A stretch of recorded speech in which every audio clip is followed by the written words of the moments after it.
বিসমিল্লাহির রহমানির রহিম। Hello everyone, আসসালামু আলাইকুম।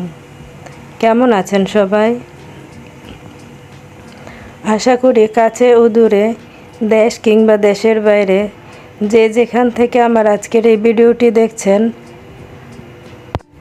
মালিকের দয়ায় সবাই সুস্থ আছেন, ভালো আছেন, নিরাপদে আছেন। আমরাও আলহামদুলিল্লাহ মালিকের দয়ায় ভালো আছি। নতুন আরেকটি ভিডিও নিয়ে চলে আসলাম আপনাদের মাঝে। আশা করছি আমার আজকের ভিডিওটিও আমার আপুদের কাছে খুবই ভালো লাগবে। সকাল সকাল কিছু কাপড় ভিজিয়ে নিয়েছি,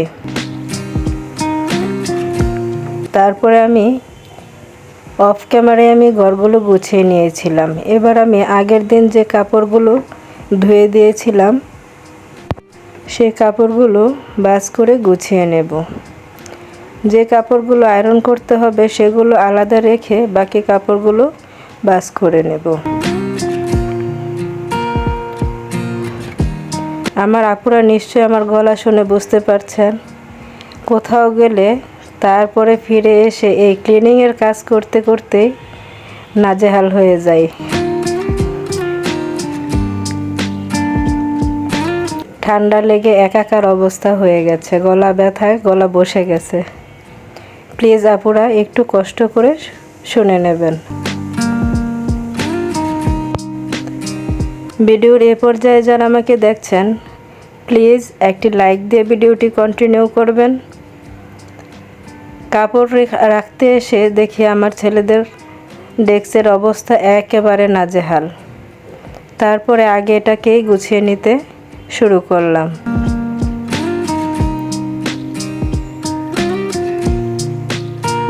যারা আজকে নতুন আমার ভিডিওটি দেখছেন, প্লিজ চ্যানেলটি সাবস্ক্রাইব করে পাশেই থেকে যাওয়ার অনুরোধ রইল। আমার ভিডিওর কোনো একটি অংশ যদি ভালো লেগে যায় তাহলে আপনি আপনার ফ্রেন্ডস অ্যান্ড ফ্যামিলির সাথে শেয়ার করতে পারেন। এগুলো কি চিনতে পারছেন আপুরা? মেডিসিনের প্যাকেটের ভেতরে থাকা আরও একটি মেডিসিন। এগুলো কাপড়ের ডেস্কে রেখে দিলে কোনো প্রকার পোকামাকড় আক্রমণ করে না, কাপড়ে কোনো রকম দুর্গন্ধও হয় না। কাপড়গুলো আটকানো থাকলে অনেক সময় একটা ভাবসা গন্ধ আসে, সেটা থেকে রক্ষা পেতে গেলেও আপনারা এই টিপসটি ফলো করতে পারেন। আমি প্রতিটা ড্রয়ারেই একটা করে মেডিসিনের বক্স রেখে দিচ্ছি। তারপর আমি ছেলেদের ডেস্কটি গুছিয়ে নিয়েছি। এগুলো ছেলেদের রেগুলার কাপড়ের ডেস্ক, যার কারণে খুব বেশি নোংরা হয়।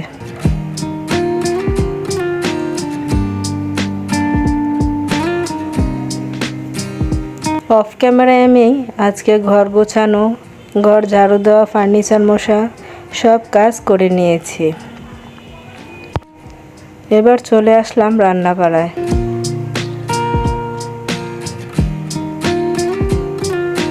আমার ভিডিওর কোনো একটি অংশ যদি আমার আপুদের ভালো লেগে যায়, প্লিজ কমেন্ট করে জানাবেন।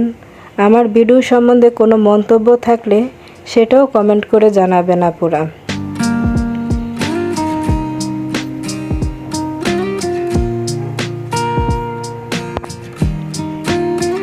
এই তো আমার রান্না বান্না আজকে কি আপুরা, ডিম কেটে অল্প একটু একটা ডিম দিয়ে রান্না করছি। ভাবছেন আপু কত কিপটা? না আপুরা, ছেলেরা আজকে বাসায় নেই, যার কারণে আমার একার জন্যই এভাবে রান্না করে নিয়েছি। আর ছেলেদের জন্য মাছ ভাজি করে নিয়েছি, ওরা আসলে তারপর তরকারি রান্না করব। তারপর আমি অফ ক্যামেরায় গোসল করে নামাজ পড়ে চুলাটা ফিটিং করতে চলে আসলাম। চুলা ফিটিং করে আমি চলে যাব কাপড় নিয়ে ছাদে।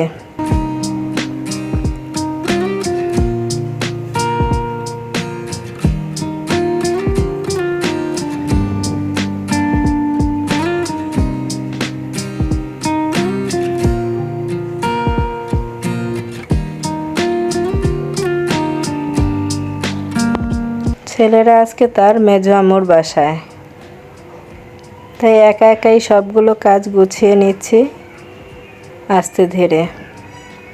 আসলে একলা বাসায় একদমই ভালো লাগে না, তাই কাজের মধ্যে থাকলে সময়টা মনে হয় একটু ভালো কাটে, না হলে মনে হয় সময় কাটেই না।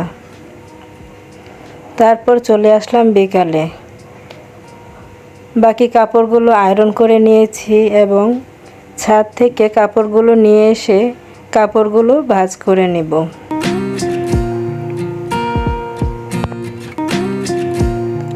কাপড়গুলো ভাঁজ করতে করতেই আমি আজকের ভিডিও থেকে বিদায় নিচ্ছি। সবাই ভালো থাকবেন, সুস্থ থাকবেন, নিরাপদে থাকবেন, আর আমাদের জন্য দোয়া করবেন আপুরা। আল্লাহ হাফেজ। আসসালামু আলাইকুম।